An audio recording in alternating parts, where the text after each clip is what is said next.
This is a collection of stories, hopefully short, called A Tale of Two Vomits. Let's see, which order? I think I'll tell this one first. So, Corin mentioned we've traveled some.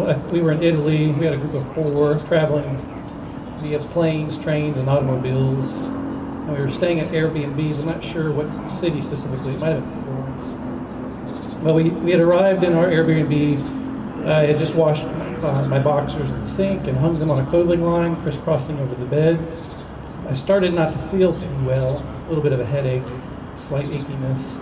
But we had big plans for dinner, and we were in Italy. The restaurant was one of those places where you have multiple courses and pick your wine with each. They had a basement wine vault, and they actually brought cuts of meat out to the table so you could select the best one, all for a very reasonable cost. Our mode of transport to get to this restaurant was, in fact, a public bus. And we had, in fact, acquired a big fucking pile of bus tickets from a smoke shop after calculating our needs based on our planned number of trips, number of people in our party, and our itinerary. And the beast of a bus pulled up. I was feeling worse.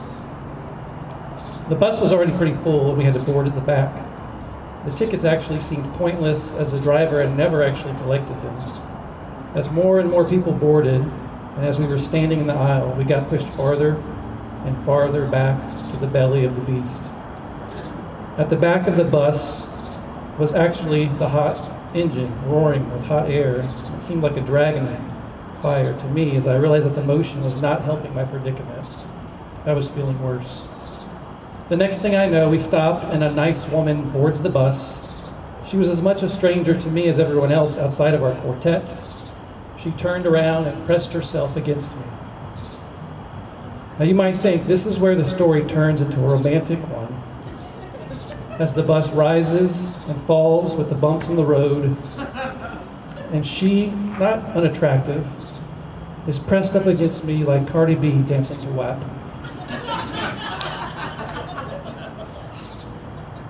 I began to wonder if this random woman would unintentionally deliver a half-American baby 9 months from this very bus ride.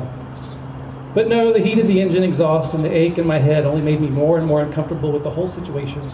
I tried to just stare out of the window and focus on not vomiting.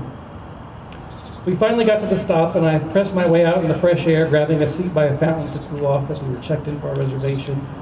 And inside the restaurant, everyone seemed to be enjoying their food and drink very, very much, while I was enjoying the single-stall bathroom not far from our table, repeatedly, over and over again, heaving until it seemed my pump ran dry.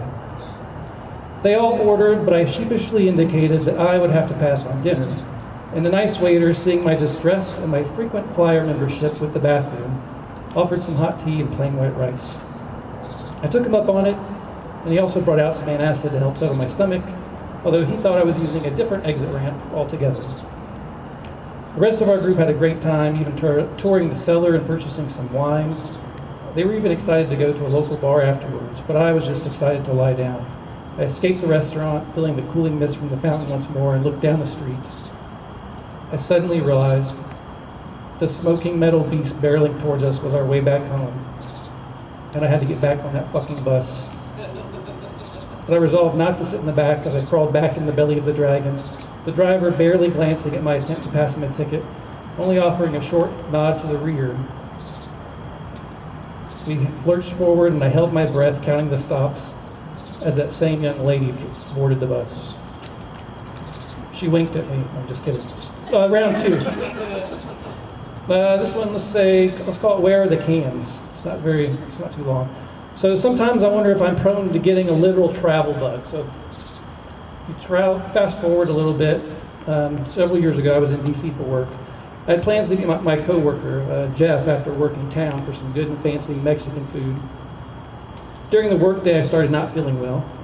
The usual signs, I had a headache, etc. But I wasn't in town long and didn't want to cancel our plans, so I determined to push through. I took the DC Metro subway system to get to the restaurant from the hotel. I tend to get motion sickness on roller coasters, but subway trains don't usually tend to bother me. Jeff met me outside the station. We started to walk to the restaurant. We passed a downtown neighborhood on the way, narrow townhomes with narrow alleys between them, and I suddenly have the warning signals. I was going to hurl. Sweaty, nauseated, I quickly popped through a metal gate to someone's side yard and left them a steaming present. Hopefully their dog would find it first in the morning and remove the evidence. Usually, after I throw up, I feel better. Just have to get it out of my system. All good. So we continued the restaurant. It was really good food. Fresh guac, authentic spices, some cold cerveza. But I was progressively feeling worse, and Jeff said I was starting to turn pale. My head was hurting more, and I had to call it early into the evening. Now, my mission was to get back to the hotel and lie down. I stumbled my way to the metro and fumbled my way under the train. I counted down the stops to the hotel as sweat dripped down my brow. 8, 7, 6. The warmth in the tunnels wasn't helping. True to normal subway etiquette, nobody was really making eye contact, and I nervously hoped nobody would notice my ailment. 5, 4, 3. So close. I had an immediate need for a container of some sort. There isn't a bathroom on the subway, and looking around, there were no fucking trash cans. Where are the cans? I screamed in my head with panic, but no sound escaped. I scanned the car, my fellow travelers oblivious to the threatening projectile stream rushing up my esophagus. Refusing to yield to the pending dramatic scene, I caught the rising tide behind my clenched teeth and forced it back down.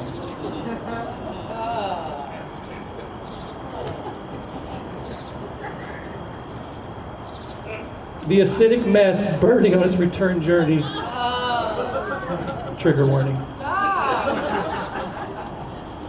Swallowing my spew and seemingly conquering my cresting cauldron.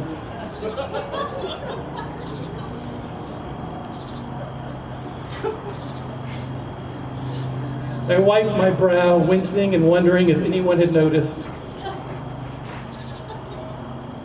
Suddenly, a sneak attack.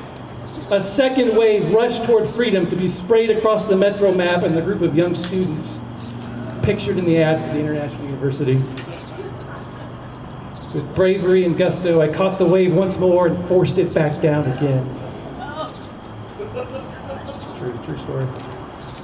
The bell rang and the door slid open as the garbled conductor identified my stop, and I escaped to fresh air and a dizzy night of recovery, mumbling in my sleep, "Where are the fucking cans?"